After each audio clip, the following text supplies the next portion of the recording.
It was supposed to be an ordinary Tuesday evening.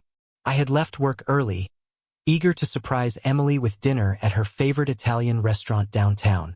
The streets were alive with the hum of city life, cars honking, pedestrians rushing past, and the faint aroma of freshly baked bread wafting from nearby bakeries. But as I approached the cafe across the street from the restaurant, something stopped me in my tracks. There she was, Emily, my wife of 8 years, sitting at a corner table with another man. At first glance, they looked like any other couple enjoying coffee together. He leaned forward, speaking animatedly, while she laughed softly, her hand resting casually on his arm. There was an ease between them, a familiarity that made my stomach churn. This wasn't just some random acquaintance. This was someone she'd clearly spent time with before. Someone who knew her well enough to make her laugh like that. For a moment, I stood frozen, my heart pounding in my chest. My mind raced with questions. Who was he? How long had this been going on? And why hadn't I noticed anything earlier? But instead of storming over and confronting her, I stayed hidden behind a lamppost, watching silently. Something about the scene felt off. It wasn't just the fact that she was with another man, it was the way she carried herself. She seemed different, more confident, happier even. As I watched, a surge of anger and betrayal coursed through me. This wasn't the Emily I knew.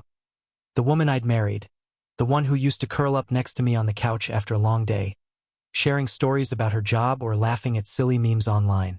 No, this Emily was someone else entirely. Someone I didn't recognize. And then it hit me, I needed proof. Proof that would leave no room for denial when I finally confronted her. I pulled out my phone and snapped a few photos, careful not to draw attention to myself. Then, scribbling quickly on a napkin, I wrote a note. I know everything. Meet me at home tonight. Sliding the napkin onto their table without being seen, I turned and walked away, leaving them stunned. By the time I got home, my hands were trembling so badly I could barely unlock the front door. Once inside, I poured myself a glass of whiskey and sank onto the couch, replaying the image of Emily and that man over and over in my mind. But this wasn't the first time I'd suspected something was wrong. Over the past few months, there had been signs, little things that added up to something much bigger. Late-night texts she quickly minimized when I entered the room. Unexplained charges on our credit card statements. Even the way she brushed off my attempts to reconnect, claiming she was just tired or too busy. Now, sitting alone in the quiet of our living room, I decided to dig deeper. I started with our finances. Logging into our joint bank account, I scrolled through recent transactions, searching for anything unusual. What I found left me reeling. Large deposits totaling thousands of dollars, all transferred into our account from unknown sources.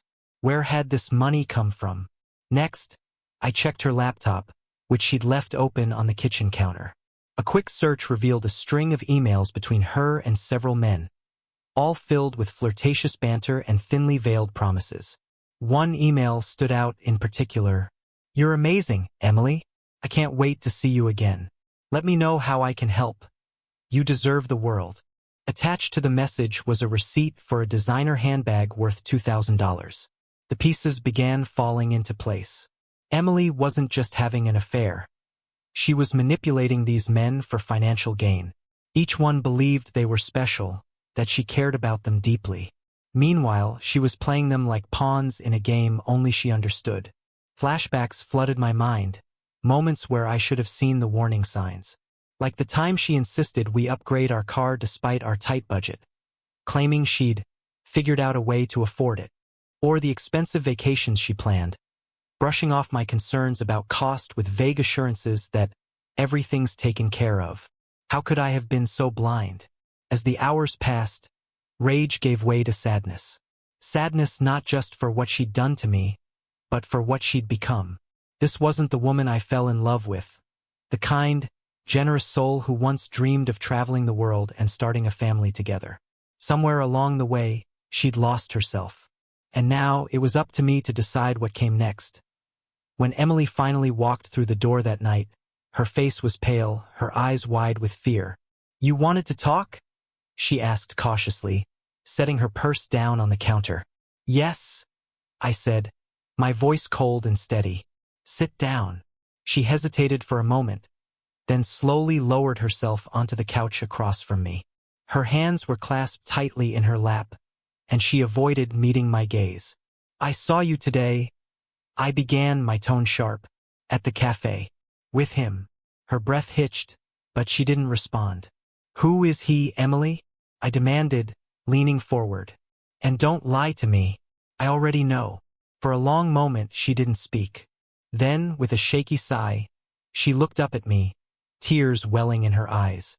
"His name is Daniel," she admitted softly. "But it's not what you think." "Not what I think?" I repeated, incredulous. "You're sitting there telling me this isn't an affair? That you weren't laughing with him, touching his arm like you've known him for months?" "It's complicated," she whispered, her voice trembling. "Complicated." I shot back, my anger rising. "Try again, Emily, because from where I'm standing it looks pretty damn simple. You cheated on me. You lied to me, and now you're sitting here trying to justify it." "I didn't mean for it to happen," she cried, tears streaming down her face. "It started innocently enough, just talking online. But then, it became more." "Innocently?" I spat. "There's nothing innocent about manipulating someone for money, Emily. Did you think I wouldn't find out?" Her face went pale. "What are you talking about?" I grabbed the stack of printed emails and bank statements I'd prepared earlier and threw them onto the coffee table between us. "This," I said, pointing to the pile, "this is what I'm talking about. The gifts, the transfers, the lies. How many others are there, Emily? How many men have you been stringing along while pretending to be my wife?" She stared at the papers, her hands shaking as she picked one up. For a moment she didn't speak. Then slowly she nodded. "3," she whispered. "There were 3 of them." The room seemed to spin around me. 3 men. 3 lives she'd toyed with, all while I trusted her completely. "Why?" I asked, my voice breaking despite my best efforts to stay composed. "Why would you do this to me? To us?" "I felt trapped," she admitted, her voice barely audible. "Trapped in this marriage, in this life. You're always working, always distracted. I needed someone, who made me feel alive again. So instead of talking to me, you decided to cheat?" I demanded, my fists clenched so tightly my nails dug into my palms. "Instead of fixing whatever problems we had, you threw it all away for strangers?" "I didn't throw anything away," she protested. I needed space, a way out. But I never stopped loving you." "Loving me?" I echoed bitterly. "You have a funny way of showing it." For a long moment, neither of us spoke. The silence stretched between us, thick and unbearable. Finally, she let out a shaky sigh, wiping her tears with the back of her hand. "I'm sorry," she whispered. "I never meant to hurt you." "Well, congratulations," I said coldly. "You succeeded." The next morning, I couldn't shake the feeling that something was still missing. Emily's confession had been devastating, but it didn't fully explain the depth of her betrayal or the sheer audacity of her actions. How could she manipulate not 1, not 2, but 3 men into giving her money? And why had she gone to such lengths to keep it hidden from me? Determined to uncover the truth, I decided to dig even deeper. I started with Daniel, the man I'd seen her with at the cafe. Using the information in her emails, I tracked him down on social media. His profile picture showed a handsome man in his early 40s, with a warm smile and kind eyes. Scrolling through his posts, I noticed something unsettling. He frequently mentioned Emily in captions, referring to her as the love of my life. But what really caught my attention was a photo he'd posted just last week. A selfie of him and Emily together, standing in front of a luxury hotel. The caption read, "Weekend getaway with my angel. Worth every penny." Every penny. It hit me then. Daniel wasn't just another victim of Emily's schemes. He was actively complicit in them. Further investigation revealed shocking details. Daniel wasn't some naive romantic swept off his feet by Emily's charm. He was a con artist himself, specializing in financial scams. Together, They had orchestrated an elaborate scheme targeting wealthy individuals, using fake relationships to extract money under the guise of love and affection. This changed everything. Armed with this new information, I confronted Emily again. "I know about Daniel," I said, tossing a folder of evidence onto the kitchen table. "And I know what you two have been doing. You're not just cheating on me, you're running a scam." Her face went white, and for a moment, she didn't speak. Then, slowly, she sank into a chair, covering her face with her hands. "How did you find out?" she whispered, her voice trembling. "It doesn't matter how," I snapped. "What matters is why. Why would you do this, Emily? Why would you involve yourself with someone like Daniel?" "I didn't have a choice," she cried, tears streaming down her face. "He approached me months ago, offering me a way out of our financial troubles.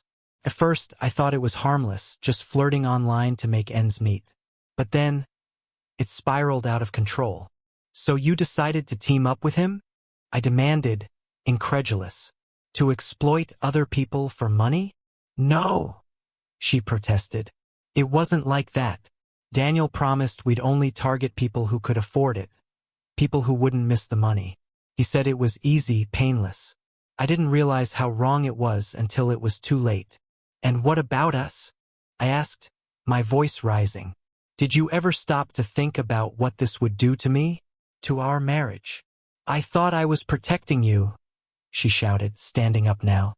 "You're always so focused on work, on providing for us. I didn't want to burden you with our problems. I thought if I could fix things myself, we'd be okay." "Fix things?" I repeated, shaking my head. "You call this fixing? You've destroyed everything, Emily. Our trust, our relationship, our lives. All because you were too scared to ask for help." For a long moment, neither of us spoke. The weight of her betrayal hung heavy in the air, suffocating and inescapable. Finally, she let out a shaky sigh, sinking back into her chair. "I'm sorry," she whispered, her voice barely audible. "I never meant for any of this to happen." "Well, it did," I said coldly. "And now we both have to live with the consequences."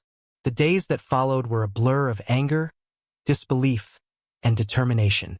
Emily's confession about her partnership with Daniel had shattered whatever lingering hope I'd had for our marriage.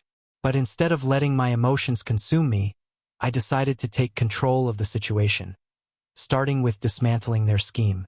I began by gathering every piece of evidence I could find.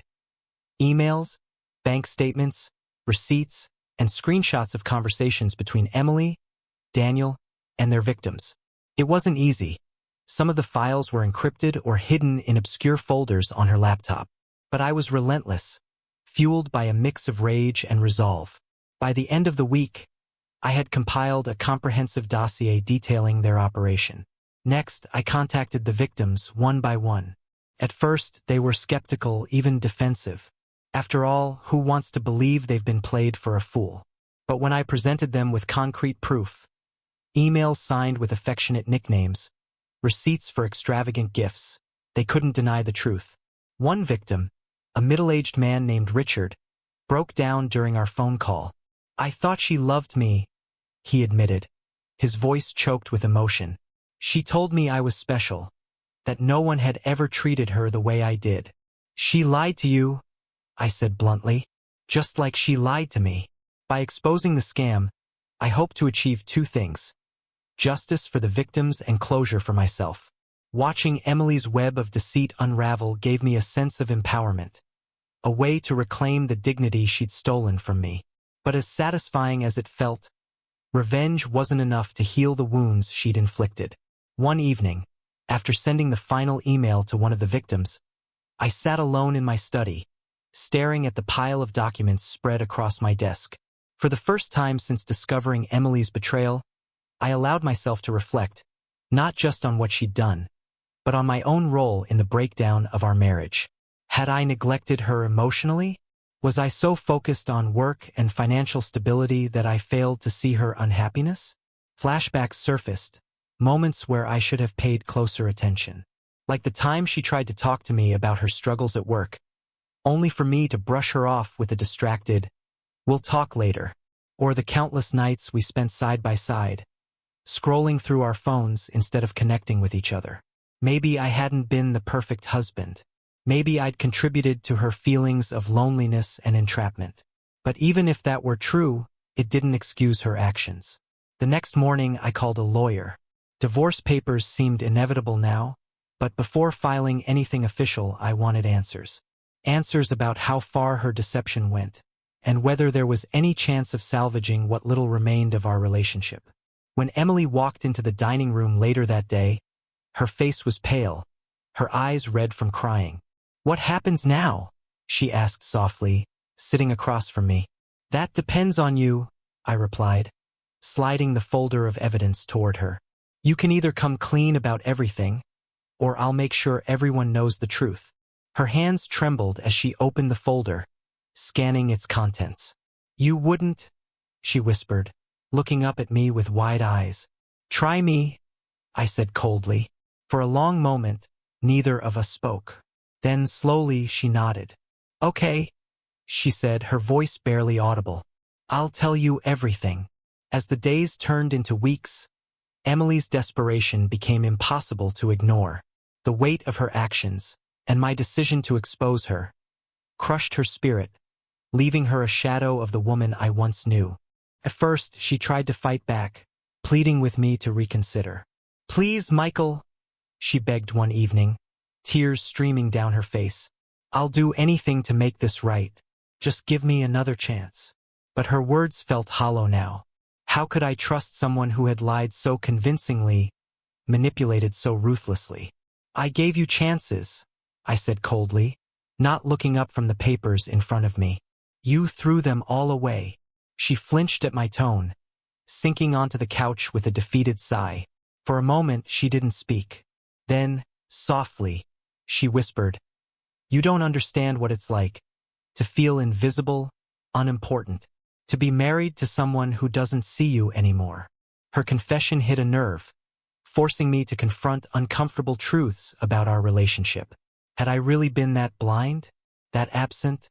But even if I had neglected her emotionally, it didn't justify her betrayal or the pain she'd caused others.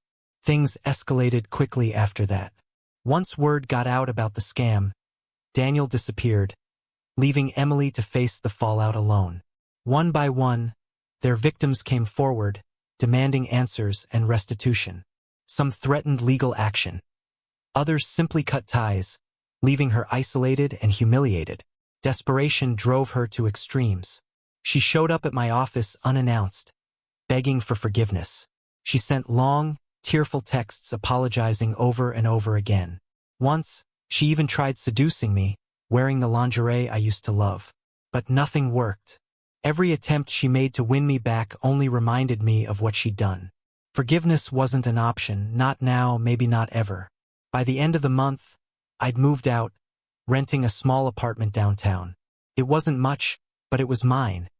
A fresh start, free from the memories of her lies. As I unpacked my things, I realized something painful yet liberating. Leaving Emily wasn't just about escaping her betrayal. It was about reclaiming myself. Because somewhere along the way, I'd lost sight of who I was outside of being her husband. Now, I had a chance to find that person again, even if it meant starting over alone. Meanwhile, Emily unraveled further. Without Daniel or the financial safety net their scheme provided, she struggled to keep up appearances. Friends stopped calling, invitations dried up, and soon enough, she was forced to sell the designer clothes and accessories she'd accumulated through her deceit. One evening, sitting alone in the dark, she called me. Her voice was barely audible, trembling with emotion. "I'm sorry," she whispered, "for everything. I never wanted it to go this far." "I know," I said quietly, though my tone lacked sympathy. There was a long pause before she spoke again. "Do you hate me?" she asked, her voice breaking. "No," I replied honestly. "I don't hate you. I just don't recognize you anymore." The line went silent after that. It all came to a head one rainy evening. A storm both outside and within us. Emily showed up at my apartment unannounced, drenched from the downpour, her mascara smudged under red-rimmed eyes. She looked broken, defeated, nothing like the confident woman who had once manipulated others for financial gain. "I need to talk to you," she said, her voice trembling as she stepped inside. I crossed my arms, leaning against the wall. "What now, Emily? Another apology? Another excuse?" "No," she whispered, shaking her head. "This isn't about excuses. It's about truth." "Truth?" I repeated, raising an eyebrow. "You mean like how you cheated on me with Daniel? Or how you lied to everyone, including yourself, about who you are?" "It wasn't just about him," she shouted, her voice cracking. "Yes, I made mistakes, terrible ones. But it wasn't because I stopped loving you. It was because I felt like I'd lost you long before that." Her confession caught me off guard. "What are you talking about? You were never there, Michael," she cried, standing up to face me. "Physically, maybe, but emotionally? You checked out years ago, always working late, ignoring me, treating our marriage like a chore instead of a partnership. I begged you to spend time with me, to listen to me, but you acted like my feelings didn't matter." "That's not true," I shot back, though doubt crept into my mind. Had I really been that absent? "It is true," she insisted, tears streaming down her face. "And when Daniel came along, he made me feel seen again. He listened to me, cared about me, treated me like I mattered. I didn't plan to fall for him. I just wanted to feel alive again. And by the time I realized what I'd done, it was too late." Her words hit me like a punch to the gut. Was she right? Had I neglected her without even realizing it? Memories surfaced. Nights spent glued to my laptop. Weekends buried in work projects, brushing off her attempts to connect. Maybe I had taken her for granted. But even if that were true, it didn't excuse her betrayal. "So what now?" I asked bitterly. "You expect me to forgive you because you were lonely? Because I wasn't perfect?" "No," she admitted softly. "I don't expect forgiveness. I just wanted you to know the whole story. To understand that I didn't cheat because I stopped loving you. I cheated because I thought you'd already stopped loving me." For a moment, neither of us spoke. The rain pounded against the windows, filling the silence between us. Her confession forced me to confront uncomfortable truths, not just about her, but about myself. Finally, I sighed, running a hand through my hair. "Emily, I don't know if I can ever trust you again. Too much has happened." "I know," she whispered, nodding. "And I don't blame you. But please, don't let this destroy you too. Don't let your anger consume you." Her plea lingered in the air as she turned to leave, pausing briefly at the door. "Thank you for showing me what it feels like to lose someone you love," she said quietly. "I hope someday you find peace." And with that, she was gone. As I stood there alone, watching the rain wash away her footprints, I realized something painful yet liberating. Revenge hadn't healed me. It had only prolonged the pain. Now, faced with the possibility of moving forward, I knew the choice was mine to make, to hold on to bitterness or to start rebuilding myself piece by piece.